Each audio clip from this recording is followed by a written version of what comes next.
Mr. President, Mississippi, I apologize to you. Mr. President, for the second year in a row, the state of Mississippi is the center of the universe for college baseball. Senator Hyde Smith and I are proud and delighted this afternoon to congratulate not one but two Mississippi collegiate baseball teams on becoming national champions for their respective divisions this year. Those teams are the Ole Miss Rebels and the Pearl River Community College Wildcats. It was just last year that the Mississippi State Bulldogs won their first ever College World Series national championship. And with the new year came even more success for baseball in Mississippi. Last month, after sweating out Selection Day, Ole Miss went to the NCAA Division I baseball tournament and won 10 out of 11 games, sweeping Oklahoma in the final round of the College World Series to become national champions. Just weeks earlier, Pearl River Community College, located in Poplarville, Mississippi, defeated Madison College of Wisconsin in the Division II Junior College World Series. After spending the entire season ranked in the top 5, Pearl River won 5 out of 6 games in the playoffs, defeating Florida State College at Jacksonville, Lansing Community College, and finally Madison College in a 3-game series finale. The Wildcats dropped Game 1 to Madison, but then roared back with a 19-1 victory in Game 2 and a decisive 7-2 victory in Game 3. They finished their season with a sparkling record of 45 wins and 11 losses. Just think about this for a moment. 3 college baseball national titles in 2 years for the state of Mississippi. Congratulations also go to the University of Southern Mississippi, which had an excellent season and even hosted their first super regional in Hattiesburg, ending with a record of 47 wins and 19 losses. Mr. President, this year's Ole Miss Championship Run is a comeback story for the ages. After spending early parts of the season ranked number 1 in the nation, the Rebels went into a deep slump in April, losing 4 straight series and 11 out of 16 games. In May, they were among the last 4 teams to be included in the field of 64.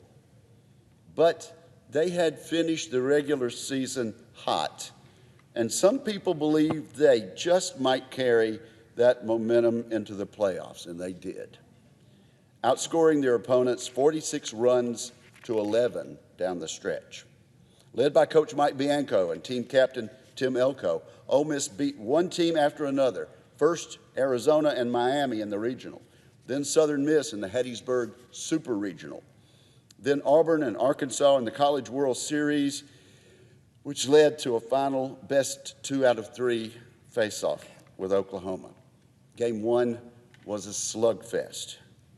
The Rebels put up 16 hits, including back-to-back-to-back home runs in the 8th inning by T.J. McCants, Calvin Harris, and Justin Bench, a stunning feat not seen at the College World Series since 1998. On the mound, the Ole Miss pitchers kept things quiet. Jack Doherty, Mason Nichols, and Josh Mallitz gave up just 3 runs, securing a 10-3 victory. The decisive Game 2 was a lot closer. For the first 5 innings, it was a pitcher's duel between Ole Miss's Hunter Elliott of Tupelo, Mississippi, and Cade Horton of Norman, Oklahoma. The bats finally got going for Ole Miss in the 6th when Jacob Gonzalez hit a solo home run. The Sooners quickly answered by knocking in 2 runs, making it 2-1 Oklahoma. But in the 8th inning, Ole Miss tied things up with hits by T.J. McCants, Justin Bench, and Jake Gonzalez, and scored 2 additional runs on wild pitches, making it 4-2. In the top of the 9th, Brandon Johnson took the mound for Ole Miss and closed out the night with 3 strikeouts, capping off a magical run for the men from Oxford. From last team in to last team standing, exclaimed the announcer. And then to Oxford they returned, bringing with them the 30th NCAA championship in Ole Miss history. The day after winning the title, these national champions were welcomed back to campus by crowds of jubilant supporters as they walked the hallowed pathway of the Walk of Champions. On behalf of the entire state of Mississippi, I commend the Ole Miss team and their staff on this historic achievement. Justin Bench, Calvin Harris, Kevin Graham, Kemp Alderman, and Dylan DeLucia all were named to the NCAA's All-Tournament team. Dylan DeLucia received the Jack Deasing Sr. Most Outstanding Player of the Series award for pitching a complete game shutout against the Arkansas Razorbacks, becoming the first recipient of the award in Ole Miss history. And Captain Tim Elko became only the sixth player in history to earn 4 hits in a men's college World Series final, not to mention his 46 career home runs, the second most in school history. I also congratulate Mike Bianco, who has coached Ole Miss for 22 seasons and led the team to 18 playoff appearances, including 2 trips to the College World Series in Omaha. He has rightly been named National Coach of the Year by the American Baseball Coaches Association and the Collegiate Baseball newspaper. He never gave up on his team, and he inspired his players to persevere through the tough times. I wish Coach Bianco the best of luck this week as he now leads Team USA at an international tournament in the Netherlands, where he is joined by 2 Ole Miss players, Hunter Elliott and Jacob Gonzalez.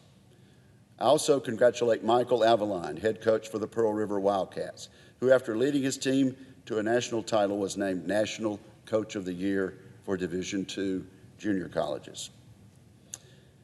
And so, Mr. President, I commend the University of Mississippi, Pearl River Community College, the University of Southern Mississippi, and Mississippi State University for carrying on Mississippi's winning tradition.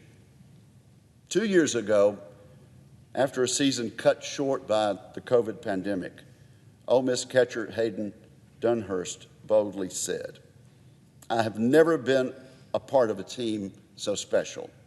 We will bring a national championship to Oxford." And so they did. Congratulations and hotty toddy.